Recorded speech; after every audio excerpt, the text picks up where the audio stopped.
जय हिंद दोस्तों, मैं राजकुमार आप सभी का अपना चैनल राजमैथ 16 में आप सभी का स्वागत है। आइए हम लोग पढ़ते एसएससी एमटीएस का प्रीवियस ईयर क्वेश्चन। इसके पिछले क्लास में हम लोग देख लेते क्वेश्चन नंबर 10 तक और देखते हैं क्वेश्चन विकास से।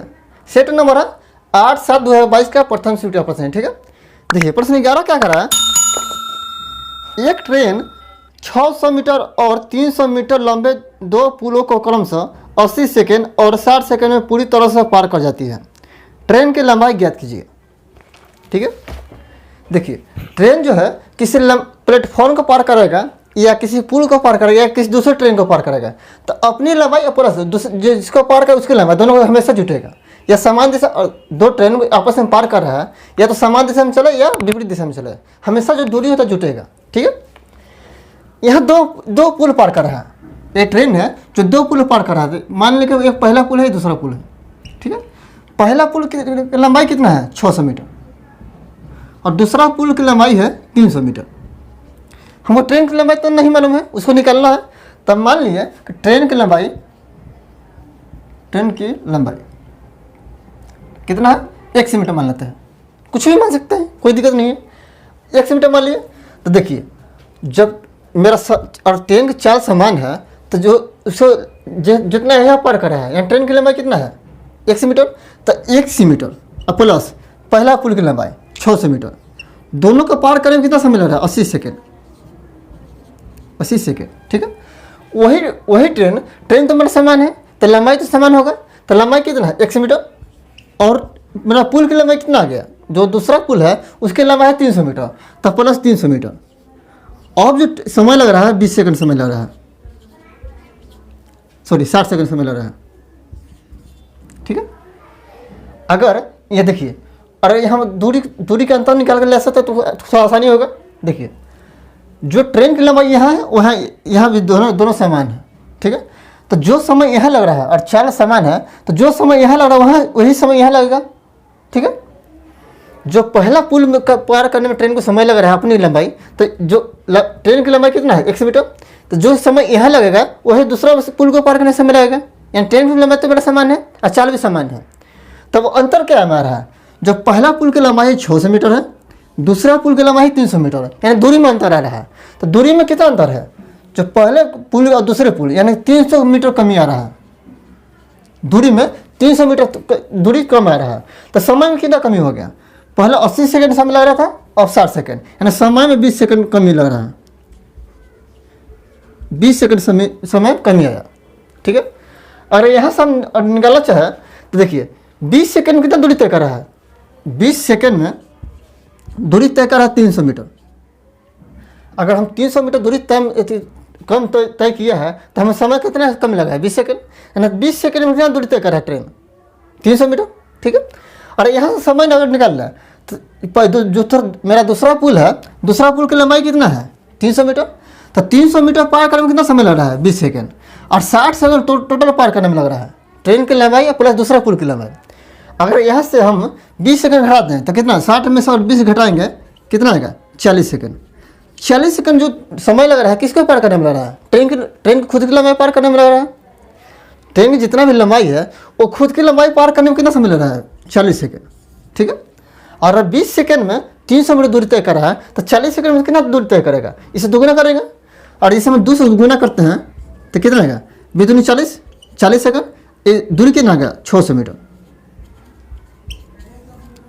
अगर ट्रेन 20 सेकंड में 300 मीटर दूरी कम तय कर रहा है तो हमको 40 सेकंड निकलना है। यानी जो ट्रेन की लंबाई है वो 40 सेकंड में खुद की लंबाई तय कर रहा है तो 40 सेकंड में कितना दूरी तय कर रहा है ट्रेन 600 मीटर। यानी ट्रेन की मेरा लंबाई चल रहा है एक्स का मान कितना है 600 मीटर। ये तो एक तरीका हो गया, नहीं तो देखिए दूसरा तरीके से बना सकते हैं।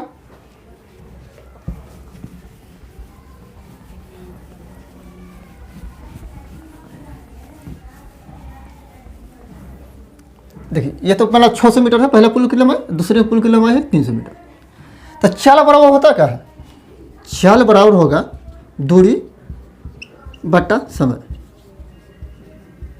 ठीक है, अब देखिए जो ट्रेन की लंबाई पार कर रहा है तो अपनी लंबाई प्लस पुल की लंबाई दोनों को मिला कर हमेशा जुटेगा। तो ट्रेन की लंबाई कितना है 100 मीटर और प्लस 600 मीटर। इनमें टोटल मेरा लंबाई चलाया या टोटल दूरी चलाया, बट्टा समय कितना लग रहा है, जो पहला पुल को पार करने में लग रहा है 80 सेकेंड, इनमें चला आगे। तो चाल बराबर है हमेशा, दोनों में ट्रेन है जो एक ही ट्रेन है और एक ही समान चाल से चल रहा है। तो यहाँ से जो चाल आएगा वही चाल किसके बराबर होगा, 100 मीटर, 100 मीटर ट्रेन की लंबाई प्लस दूसरा पुल की लंबाई 300 मीटर। बट्टा में अब समय कितना लग रहा है 60 सेकंड। अब दोनों आपस में बराबर कर देंगे, जो चल यहाँ है वही चल यहाँ है, ठीक है। अब यहाँ बराबर कर देंगे, कितना आएगा 0 0 कट गया 4 से, 2 से कटा 4 बार 3 बार में। अब तिरछा तो गुना कर देंगे, तो 3x + 1800 बराबर 4x प्लस 1200। तो 4 में से 3 गया, 1 से बड़ा कितना है 1800 में से 1200 घटाएंगे 600 मीटर, ठीक है। यह एक तो यह तरीका हो गया ना, दूसरा तरीका और उसको जानते हैं तो थोड़ा सा वो जल्दी होगा, ठीक है। इसको लिखना पड़ेगा, वो बिना लिखे भी हो सकता है। Option number 600 meter, option number D. आइए भाई देखते हैं क्वेश्चन नंबर 12। देखिए प्रश्न 12 क्या कर रहा है, 4 क्रमागत विषम संख्याओं का औसत 8 है। यदि इनमें अगली विषम संख्याओं को भी शामिल कर लिया जाए तो इन 5 संख्याओं का नया औसत क्या होगा। देखिए 4 विषम संख्या दिया है जिसका औसत दिया 8 है, तो छोटा संख्या दिया है, अब एक से वाई कुछ मान भी सकते हैं। तब मान लिए कि सबसे छोटी जो संख्या है 1 से मान लेते हैं, सभी छोटी विषम संख्या को मानिए 1 से। यह सम संख्या रहे या विषम संख्या रहे, हमेशा 2 की वृद्धि होगा, ठीक है। तो सम संख्या और छोटी संख्या को मानिए 1 से, तो अगला संख्या क्या होगा x + 2, उससे अगला x प्लस, इससे 2 और अधिक आएगा तो x + 4, और उससे चौथा संख्या क्या आएगा x + 6। जब किसी संख्या का औसत निकलना होता है तो क्या करते हैं, सभी संख्या जोड़ते हैं और जितना संख्या होता है उससे भाग करते हैं। तो सभी संख्या जोड़ते हैं और सभी को प्लस किए, बट्टा में कितना संख्या है 1 2 3 4, 4 संख्या है तो 4 से भागा देने मेरा औसत आएगा, तो औसत मेरा कितना है 8 आएगा, ठीक है। या ये भी कर सकते हैं, अरे अंतर मेरा समान है, सम संख्या या विषम संख्या, तो अंतर तो मेरा समान है, अंतर कितना है 2 2 का। तो पहली संख्या और लास्ट संख्या लेकर और 2 से भाग देंगे तो मेरा औसत के बराबर आएगा। तो देख लेते हैं। देखिए पहली संख्या कितना है x और प्लस, लास्ट संख्या कितना है x + 6 बट्टा 2 संख्या तो 2 से भाग करेंगे तो 2। अब मेरा औसत कितना है 8 है। अब यहाँ से भी निकाल सकते हैं, अब जो बट्टा में 2 है इस तरफ गुना चलेगा तो x 2x + 6 बराबर 8 × 16। तो x बराबर कितना आएगा 2x बराबर होगा, इस तरफ 6 जगह माइनस होगा तो 10, तो 2 से कटेगा 5 बार में, तो x का मान आएगा 5, ठीक है। ये सबसे छोटी विषम संख्या है। और सभी बड़ी संख्या को निकालना चाहें तो सबसे बड़ी संख्या कितना है x + 6, और x में +6 जोड़ेंगे कितना आएगा 11, सबसे बड़ी संख्या आएगा, ठीक है। अब कह रहा कि अगला विषम संख्या क्या होगा, तो दूसरा अगला विषम संख्या निकालिए तो मेरा चौथा संख्या, तो इससे अगला जब अगला निकलना है तो क्या करेंगे 2 और वृद्धि करेंगे, तो अगला संख्या क्या होगा, इससे अगला संख्या विषम संख्या होगा 13। तो अब सभी को जोड़ सकते हैं या डायरेक्ट यहाँ से भी निकाल सकते हैं, सभी का 5 संख्या का औसत निकालना है, ठीक है। तो अंतर तो मेरा समान है, तो पहला संख्या कितना है 5 है, लास्ट का संख्या मेरा कितना है 13, तो 5 + 13, हम संख्या कितना लिए 2 लिए हैं तो 2 से भाग करेंगे। अब दोनों जोड़ते हैं 13 5 18, 18 बटा 2 कटेगा 9 बार में, यानी सभी 5 संख्याओं का मेरा औसत आ गया 9 आ गया। ऑप्शन नंबर डी, ठीक है। आइए भाई देखते हैं क्वेश्चन नंबर 13। देखिए प्रश्न 13 क्या कर रहा है, एक थैले में 5 रुपये 10 रुपये मूल्य वर्ग के कुल 40 सिक्के हैं जिनका कुल मूल्य 310 रुपये है। 10 रुपये के सिक्कों के मूल्य और 5 रुपये सिक्कों के मूल्य का अंतर क्या है। देखिए मेरे पास 2 तरह के सिक्के हैं, 5 रुपये 10 रुपये का, ठीक है। 5 रुपये और 10 रुपये का सिक्का है, ठीक है।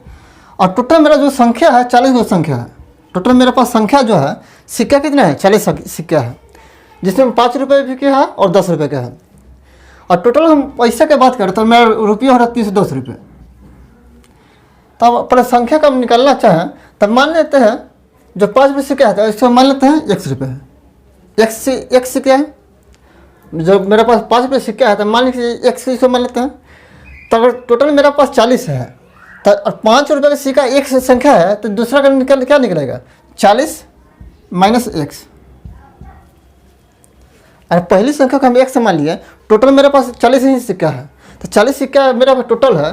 और पहले संख्या मान लीजिए 5 रुपये का सिक्का जो है संख्या उसका x है तो दूसरा संख्या कितना बचा 40 में से x घटाएंगे, ठीक है। और टोटल रुपये की बात करें तो 5 रुपये सिक्का, ठीक है, 5 रुपये सिक्का कितना है x है तो 5 रुपये हो गया और सिक्कों की संख्या x हो गया प्लस। अब 10 रुपये सिक्का कितना है 10 रुपये का हुआ नोट सिक्का हो गया और सिक्का की संख्या कितना है 40 माइनस x बराबर कितना मूल्य है मेरे पास 310 रुपये। 5 रुपये सिक्का x संख्या है और 10 रुपये सिक्के की संख्या 40 माइनस x, ठीक है। तो दोनों को गुना देखिए और x संख्या है और 5 रुपये सिक्का है तो टोटल मेरा पैसा आ गया 5 रुपये का कितना पैसा हुआ और 10 में गुना किए x 40 माइनस x है तो ये भी मेरा टोटल संख्या आएगा। टोटल का और जोड़ते हैं तो मेरा कितना है 310 रुपये के बराबर है। अब ये गुना करते हैं तो 5x प्लस 400 माइनस 10x बराबर 310। देखिए प्लस 5 है माइनस 10 है तो माइनस 5 आएगा माइनस 5 x बराबर 4। देखिए इस तरफ ले चलाते हैं, यहाँ दोनों जोड़ते हैं x है तो जोड़ेंगे कितना है माइनस का 5 है, माइनस का 5 और इस तरफ ले जाएंगे कितना है प्लस का 5। 400 है इस तरफ 310 को इस तरफ ले जाएंगे तो 400 में 310 घटाएंगे कितना बचेगा 90। 400 में से 310 घटाएंगे कितना बचेगा 90। अब 5 से घटना 18 बार में यानी x का मान आ गया 18, यानी 5 रुपये की जो संख्या है 18 है। तो टोटल मेरे पास 40 को सिक्का है तो 40 सिक्का में 18 घटाएंगे कितना बचेगा 22, ठीक है। अब मेरा टोटल रुपया निकल जाएगा तो अगर 18 रुपये देखिए 5 रुपये सिक्का का 18 का है तो 5 से गुना कर दें, 5 से 18 गुना करके 90 रुपये। जो 5 रुपये सिक्का है मेरे पास टोटल 90 रुपये है तो 90 रुपये तय हो गए। और 22 रुपये 10 रुपये का जो सिक्का है 22 को है, 10 रुपये सिक्का जो है 22 को है और इससे गुना किए तो कितना है 210। आपका दोनों का अंतर क्या है तो दोनों का और अंतर निकालें तो 220 माइनस 90 करें कितना आएगा 130। जो दोनों के 5 रुपये और सिक्का और 10 रुपये सिक्के का बीच का अंतर निकालें तो मेरा कितना आ रहा है 130 है। ऑप्शन नंबर डी, ठीक है। आइए भाई देखते हैं क्वेश्चन नंबर 14।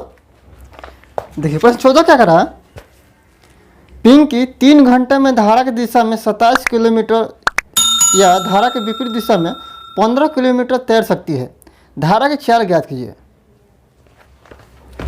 देखिए माने कि नदी है, ठीक है, पिंकी एक है और धारा की दिशा में चल रहा है। मान जो धारा है धारा इस दिशा में है, मान लीजिए ए से बी तक है, ए से बी तक जाना है उसे, ठीक है। एक नदी है जिसमें स्थान ए से स्थान बी तक जा रहा है, ठीक है। एक पिंकी है जो इसमें तैर रही है, पिंकी जो है इसमें तैर रही है। तो धारा नदी में कुछ धारा होगा तो धारा का जब दिशा धारा के मान लीजिए धारा ए से बी की ओर बढ़ रहा है और पिंकी भी ए से बी की ओर जा रही है। जब धारा की दिशा में चलेगा तो जो चाल दोनों जुटेगा, या ऐसा प्रश्न थे ना भी कर सकते हैं, नाव और धारा की दिशा में चलेगा तो दोनों की चाल जुटेगा। ये तैर रही है तो दोनों की चाल जुटेगा। मान लीजिए जो पिंकी है x किलोमीटर प्रति घंटा तैर रही है और जो धारा है y किलोमीटर प्रति घंटा के स्पीड से बह रहा है, ठीक है। मानिए कि पिंकी को जो चाल है x किलोमीटर प्रति घंटा और धारा की चाल है y किलोमीटर प्रति घंटा। जब एक ही दिशा में चलेगा तो दोनों की चाल जुटेगा तो x प्लस y होगा। जब विपरीत दिशा में चलेगा धारा तो मेरा समान ही रहेगा, जिस दिशा में नदी की धारा बढ़े उसी दिशा में बढ़ेगा। अब मान लें कि जब पिंकी है बीच तक पहुंच गई, बीच से फिर वापस आएगी तो वापस जब आएगी तो उसे धारा का विपरीत उसे दूर तय करना पड़ेगा। तो धारा का विपरीत दिशा में तय करेगी तो उसका जो चाल का अंतर होगा तो x से माइनस y होगा, ये धारा का विपरीत दिशा में हो गया। और देखिए ये मेरा चाल हो गया तो चाल बराबर क्या है चाल बराबर होता है दूरी बट्टा समय, ठीक है। अब जो पिंकी जो धारा दिशा में चल रहा था 27 किलोमीटर दूरी, धारा की दिशा कितना है, इसका चाल हो गया x + y, तो दूरी हो गया 27 किलोमीटर और समय लग रहा है 3 घंटा, तो दूरी बटा समय। और इसे काटते कितना है 9 किलोमीटर प्रति घंटा।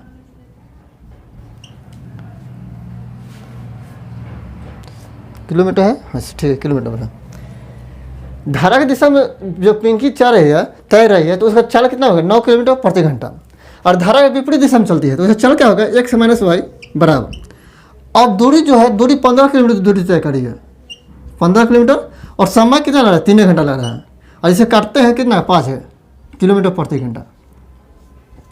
ये मेरी धारा के विपरीत दिशा में चाल हो गया।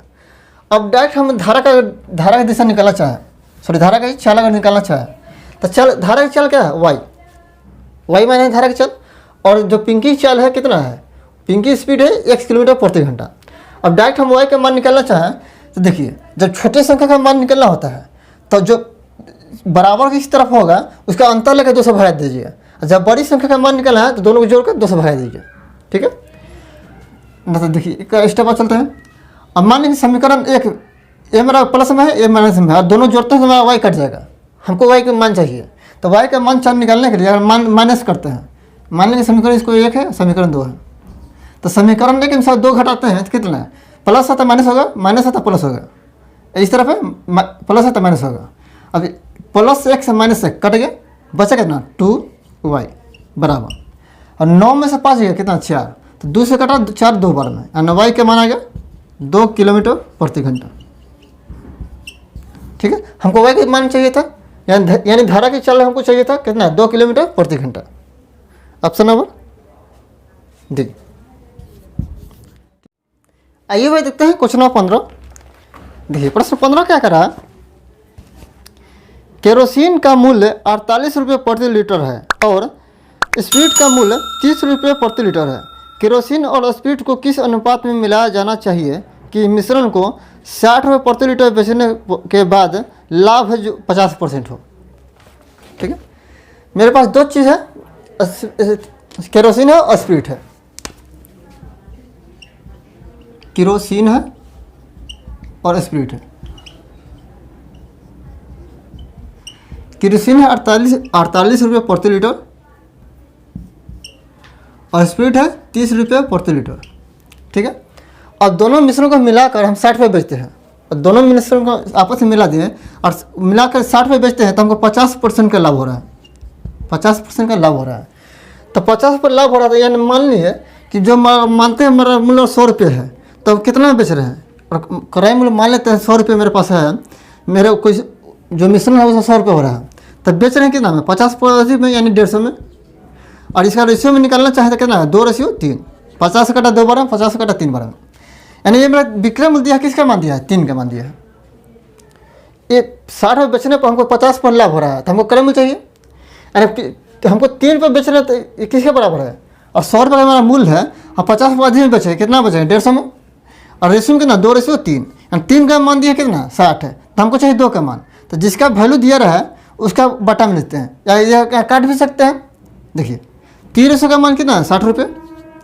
हम चाहते हैं कि बस एक रेशो का मान निकालना चाहते कितना है 20/60 20 रुपये, 20 रुपये प्रति लीटर। जो मेरे पास मिश्रण है, एक रेशो का मान कितना है 20 रुपये प्रति लीटर, हमको चाहिए 2 रेशो का मान, तो इसे 2 से गुना करेंगे, यानी 40 रुपये प्रति लीटर। जो मिश्रण है उसका मूल्य आएगा 40 रुपये प्रति लीटर। देखिए अब जब ये मेरा टोटल अलग अलग चलेगा, केरोसिन का अलग चलेगा और स्प्रिट का अलग मूल्य चलेगा। अब दोनों को मिलाने पर मेरा मूल्य कितना है 40 रुपये प्रति लीटर। तो ये हम इसमें एलिगेशन लगा सकते हैं, एलिगेशन लगा लेते हैं, और सभी को मिलाकर एक साथ दिया हो तो बीच में आता है, तो बीच में कितना है 40 रुपये प्रति लीटर। जो एलिगेशन बीच में का मान आता है तो एक संख्या से छोटा होता है, एक संख्या से बड़ा आता है। देखिए इससे तो बड़ा है और इससे छोटा है। एलिगेशन लगाने के क्या करते हैं, जो तिरछा है इसका अंतर लेंगे, जो इसका केरोसिन और स्प्रिट है, जो मेरा टोटल का मान है, जो मिश्रण का मान है वो बीच में आएगा, और तिरछा का अंतर लेंगे। तो 40 में से 30 घटाएंगे 10, और 48 में से 40 गया 8, और इसका रेशियो मान निकालें कितना आएगा 5:4। और मिश्रण को हम 5:4 में मिलाएं, केरोसिन को 5 लें और स्पिरिट को 4 लें, तो दोनों को मिलाकर हम बेचें 60 रुपये प्रति लीटर बेचें तो हमको 50% का लाभ होगा। ठीक है, option number 5:4 option number B. ठीक है दोस्तों, अगला क्वेश्चन नेक्स्ट क्लास में। धन्यवाद।